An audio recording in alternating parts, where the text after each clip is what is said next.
Et bonjour à tous, j'espère que vous allez bien. Moi personnellement ça va super, c'est un plaisir de vous retrouver aujourd'hui pour un nouvel épisode des sorties de la semaine, à savoir tout ce qui va être sorti entre le 7 mai et le 13 mai 2018. Cette semaine, pas grand chose au programme et heureusement, puisque comme ça j'aurais pu vous faire cette vidéo. Cependant, de la qualité, hein, peu de quantité mais pas mal de qualité cette semaine et ça fait plaisir. On peut pas en dire autant de la semaine prochaine, je sais pas si ça va être vraiment qualitatif, je sais qu'il y a de très grosses sorties la semaine prochaine, mais il y a surtout beaucoup de sorties la semaine prochaine, ça va être très compliqué je pense de pouvoir vous sortir la vidéo. Mais bref, revenons-en à nos moutons, tous les mangas que vous allez voir aujourd'hui, et il y en a pas beaucoup, vont être prêtés, enfin sont prêtés comme d'habitude par la librairie Bulle de Papier en centre-ville de Brive-la-Gaillarde, et vous pouvez constater que je n'ai pas ni mon t-shirt ni mon pull. C'est pour la simple et bonne raison que je vais les amener pour mes entretiens de la semaine prochaine, donc j'ai besoin qu'ils soient propres, et comme je pense pas, enfin je suis sûr même de pas avoir le temps de les nettoyer entre temps, j'ai pas envie qu'ils sentent mauvais. Si je les mets sur place ça craint quoi, donc voilà. Et étant donné que je les ai qu'en un exemplaire, c'est compliqué. Bref, assez bavardé, pour une fois qu'il n'y a pas beaucoup de sorties, on va essayer de faire une vidéo courte, alors tenez-vous bien, c'est parti. Seule et unique nouveauté de la semaine que j'ai pu avoir, c'est le tome 1 de Jusqu'à que nos os pourrissent aux éditions Pika. Et le moins que je puisse dire, c'est que j'ai vraiment adoré ce manga. Vraiment, je sais pas ce qui m'a le plus plu, si c'est l'histoire, si c'est le dessin. Si vous me suivez sur Twitter, vous avez pu voir que j'ai mis, j'en ai parlé un petit peu quoi, j'ai mis un tweet en disant que j'avais vraiment adoré le manga. Et après j'avais remis un tweet avec des photos présentant quelques planches. Donc si jamais vous voulez voir comment est précisément le manga à l'intérieur, enfin précisément, si vous voulez voir un petit peu plus d'exemples que les planches que je vais vous montrer aujourd'hui, n'hésitez pas à aller voir sur Twitter du coup les 3 photos que j'ai publiées. Regardez déjà la couverture, moi je la trouve vraiment magnifique. Alors je sais pas si vous voyez bien les détails qu'il y a et tout, mais franchement je la trouve très bien faite, notamment au niveau de l'œil. Je sais pas si on voit bien, mais enfin bref.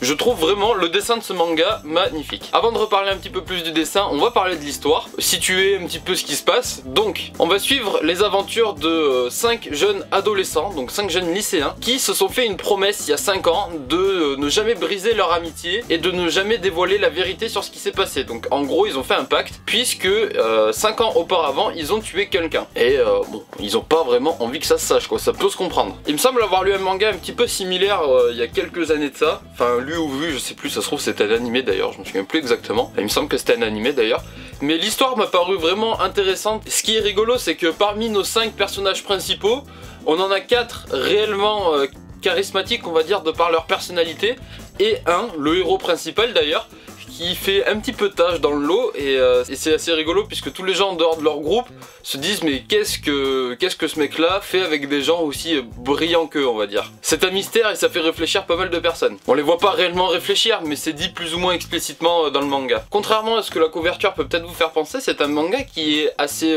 violent, il y a des scènes assez... enfin violent, il y a des scènes assez gore. Après pour le coup, c'est pas gore pour être gore, par exemple, il y a des passages, dans d'autres mangas ça aurait été montré, toutes les scènes auraient été montrées, là c'est un peu caché. Ce que j'ai aimé dans ce manga, c'est qu'il y a de la violence, mais c'est pas à profusion, on n'est pas sur une échelle de la violence. Par exemple, il y a plein de mangas qui, le fanservice, donc mettre des culottes, mettre des seins, des poitrines, des fesses, tout ça pour faire vendre. Il y a d'autres mangas d'un style jeu de la mort qui, pour faire vendre, sont dans une échelle de la violence et faire toujours plus que les autres mangas. Ça donne des trucs vraiment des fois assez décalés et incroyables. Enfin personnellement, des fois j'ai l'impression que le manga il est dessiné par un détraqué et c'est pas possible. Il y a des choses, pour les imaginer, voilà. Donc là, ça parle de démembrement, des choses dans le genre à un moment donné, mais on voit pas toutes les scènes, les bras qui se baladent partout. Enfin franchement, je trouve ça correct, vraiment correct. Bon, c'est sûr, vous allez pas non plus montrer ça à un petit de 10 ans, mais clairement si jamais il tombe dessus par accident, il va pas être choqué à vie. Je trouve que le suspense est bien amené dedans, et malgré tout, malgré le thème de l'histoire, et malgré qu'il y ait quand même de la violence à certains endroits, c'est un manga qui se veut relativement drôle. Il y a des passages vraiment, c'est notamment le héros principal qui est un gros obsédé. On a droit vraiment à des passages rigolos, et moi personnellement, voilà, j'ai adoré ce mélange entre suspense, humour, enquête un petit peu. C'est un très bon manga. Donc je suis par exemple bien plus satisfait d'une semaine comme celle-ci où il y a une seule nouveauté qu'une semaine comme la semaine dernière où il n'y a rien qui m'a vraiment laissé un souvenir impérissable. Même si Orion c'était pas trop mal, même si Lost Children c'était pas trop mal, franchement je suis beaucoup plus hypé par ce manga là. Peut-être parce qu'il était tout seul, je sais pas, ça peut y jouer. Donc pour ce qui est du dessin, puisque je vous en ai parlé, regardez, je sais pas si vous voyez bien cette planche, mais personnellement je la trouve très jolie. Je saurais pas trop comment vous décrire ce manga, mais vraiment le style graphique me plaît énormément. typiquement, bon après c'est vraiment personnel, mais si Birdcage Castle qui est sorti la semaine dernière avait été fait avec ce dessin là, le manga prenait une toute autre dimension pour ma part je pense. Puis en plus c'est vraiment super expressif. Se regarder cette scène, on comprend qu'il se passe quelque chose quoi. On voit, en vrai, c'est juste un téléphone tenu dans une main, mais on comprend qu'il se passe un truc avec ce téléphone. Donc franchement, c'est vraiment du tout bon. Que ça soit l'histoire ou le dessin, ce manga c'est vraiment du tout bon. Quand on m'a dit il y a Jusqu'à que nos os pourrissent qui sort la semaine prochaine, je me suis dit wow super.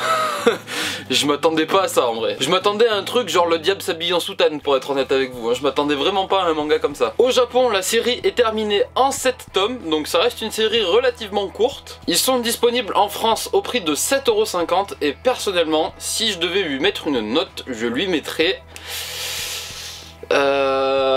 J'hésite, je lui mettrai un 18, vraiment. En bref, vous l'aurez compris, c'est vraiment un excellent manga. Personnellement, pour être honnête avec vous, ce manga là, je vais l'acheter. Je sais pas si je l'achèterai ce mois-ci, mais je l'achèterai et je ferai la série de Jusqu'à que nos os pourrissent. C'était la seule nouveauté de la semaine que je pouvais vous présenter. Après, il n'y en avait pas beaucoup non plus, donc on va passer maintenant à celle que j'ai pas pu avoir. On a eu chez Hot Manga la sortie de Premier Partenaire, l'apprentissage du plaisir, tome 1. On a eu ensuite chez Nobinobi la sortie du one shot Maman oui, et chez Custom Publishing France on a eu la sortie du volume 6 du Atom Magazine. Donc comme vous pouvez le constater, vraiment très peu de nouveautés cette semaine. Passons maintenant ensuite, il y en a eu un petit peu plus, cependant j'ai pas pu en avoir beaucoup non plus, mais il y a quand même plus de suites que de nouveautés. Donc pour commencer, chez Delcourt Tonkam, la sortie du tome 9, je crois que c'est le tome 9, ouais c'est ça, la sortie du tome 9 de JoJo Bizarre Adventure partie 8 Jojo Lion. Je dis pas de bêtises, c'est bien ça. Donc pour ce qui est du résumé, on est à Moriocho en 2011, l'une des villes les plus touchées par le terrible séisme qui ravage le pays en entier. C'est là que Yasuho Hirose va découvrir un homme blessé et amnésique coincé dans un trou. Sa particularité, des pouvoirs supernaturels et 2 paires de testicules. Je dois vous avouer que quand j'ai lu le vrai résumé, je me suis tapé des barres. Je me suis dit ça a vraiment l'air d'être un manga incroyable. J'en ai toujours entendu plein d'éloges de JoJo Bizarre Adventure. Le problème c'est que je vous cache pas que, bon, même si je connais de réputation, je ne l'ai jamais lu et j'ai vraiment peur de me lancer dans une série comme ça parce qu'il y a 8 saisons et ça fait mine de rien quand même un sacré paquet de mangas à acheter. C'est comme les hippos, j'aimerais bien me lancer dans les hippos mais il y a 101 tomes de sortie actuellement en France. 101 tomes. Je sais pas si vous vous rendez compte, même si ils sont particulièrement peu chers, enfin peu chers. Ils sont à 6,40 je crois les hippos, donc c'est relativement bas pour un manga quand même. Mais 6,40 x 101, ça fait beaucoup. Ça fait vraiment beaucoup. Mais qui sait, un jour peut-être que je les trouverai en occasion et que je les achèterai. On enchaîne ensuite avec la sortie du tome 9 de la réédition de Young GTO. Donc comme le nom français l'indique, on va suivre la jeunesse d'Onizuka quand il était encore lycéen à Shonan. On va y voir à quel point son duo avec Ryuji est puissant et à quel point sa reconversion en tant que prof est vraiment improbable. Mais on va aussi y voir tous ces déboires amoureux de jeunesse, donc c'est vraiment un bon manga, enfin c'est vraiment rigolo. Je tiens à vous préciser quand même, si jamais vous avez pas, vous le savez peut-être pas en fait, voilà, donc je vais vous le dire. Young GTO, même si en France ça a été publié après GTO, c'est pas ni la suite ni un préquel.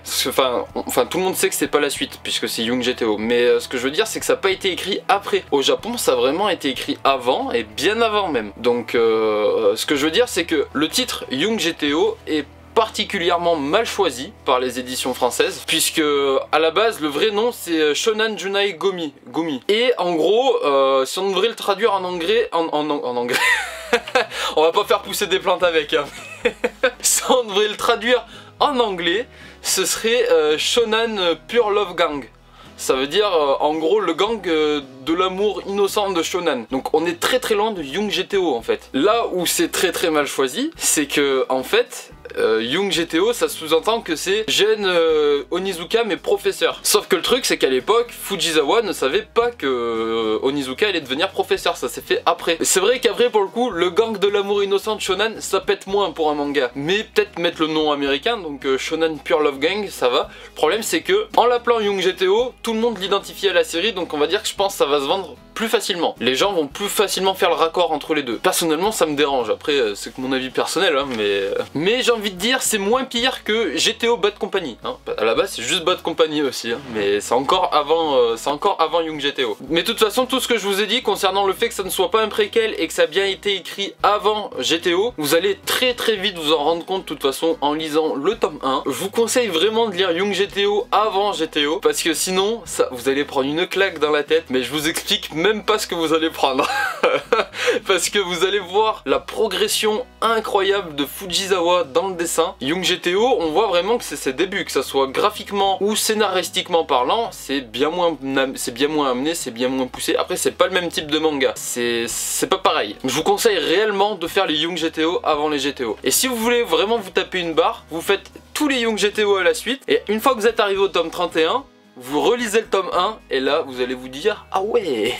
L'évolution graphique ça va pas trop vous choquer parce que ça se fait progressivement au cours des tomes, mais par contre quand vous passez d'un extrême à l'autre vous avez l'impression que c'est pas du tout le même manga. Enfin bref, je me perds un petit peu, mais j'en profitais qu'il n'y ait pas beaucoup de sorties pour pouvoir vous parler un petit peu plus de choses à côté, donc voilà. Je pense qu'un jour je vous ferai une vidéo sur l'univers de GTO et de Fujisawa parce que c'est vraiment deux choses que j'apprécie énormément. En ce moment je vous dis que je vais vous faire des vidéos sur plein de trucs et après quand je regarde mon calendrier je me dis ah, ça va peut-être coincer. Donc c'était tout pour les suites de la semaine que je pouvais vous présenter. On va maintenant passer à celles que je n'ai pas pu avoir. Il n'y en a pas eu beaucoup non plus. Donc on a eu aux éditions Nobinobi la sortie du tome 3 de Chat malgré moi. Ensuite chez Tonkam on a eu la sortie du tome 23 de Food Wars. Je suis étonné de ne pas avoir pu l'avoir, mais tant pis. Ensuite on a également eu la sortie toujours chez Tonkam du tome 10 de Mix. Après chez Pika on a eu la sortie du tome 21 de LDK et la sortie du tome 4 de Priest. Chez Panini on a ensuite eu la sortie de Prison Lab tome 2, la sortie de Senseiya épisode G Assassin tome 10